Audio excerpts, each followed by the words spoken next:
જીંજાલા સાહેબ ખૂબ ખૂબ આભાર.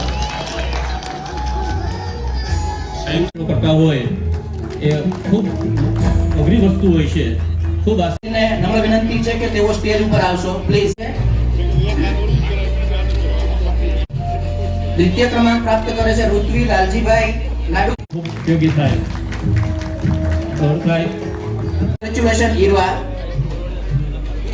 ત્રીજો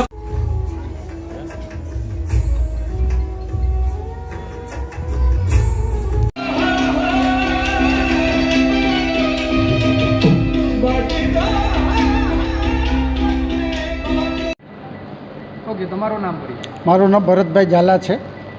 હું આહિદ યુવા ફોરમનો આ વખતેનો ટીમ લીડર છું. આ કાર્યક્રમના પ્રયાસથી બાળકોમાં પ્રોત્સાહિત થાય શિક્ષણ પ્રત્યે, એનો સ્ટેજ ફિયર તૂટે, સાંસ્કૃતિક કાર્યક્રમ નાની ઉંમરથી જ આપવા પ્રેરણા મળે, એવા વિવિધ હેતુસર અમે દર વર્ષે અમે આ કાર્યક્રમ કરી રહ્યા છીએ. ઓકે, આ કાર્યક્રમ કરવાનો મુખ્ય હેતુ શું? મુખ્ય હેતુ બાળકોમાં પ્રોત્સાહિત થાય, શિક્ષણ પ્રત્યેની જાગૃતિ વધે અને બાળકોમાં તંદુરસ્ત હરીફાઈ કેળવાય, એ અમારો મુખ્ય હેતુ છે.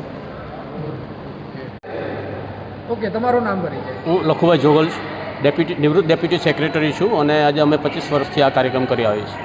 ઓકે, આપણે આ કાર્યક્રમ કરવાનો મુખ્ય હેતુ શું છે અને કાર્યક્રમની શું રૂપરેખા? અમારા આ કાર્યક્રમનો મુખ્ય હેતુ અમારા જે બાળકો છે ગાંધીનગરમાં આહિર સમાજના જે બાળકો છે એમને પ્રોત્સાહન મળે અને સ્ટેજ ફિયર જતું રહે, એટલા માટે સ્ટેજ ઉપર એમને અમે કાર્યક્રમમાં કોઈ પણ સાંસ્કૃતિક કાર્યક્રમ માટે બોલાવીએ છીએ અને છોકરાઓ જે ઇનામ મળે 1, 2, 3 નંબર એવા અમે 70 છોકરાઓને ઇનામ આપીએ છીએ દર વર્ષે.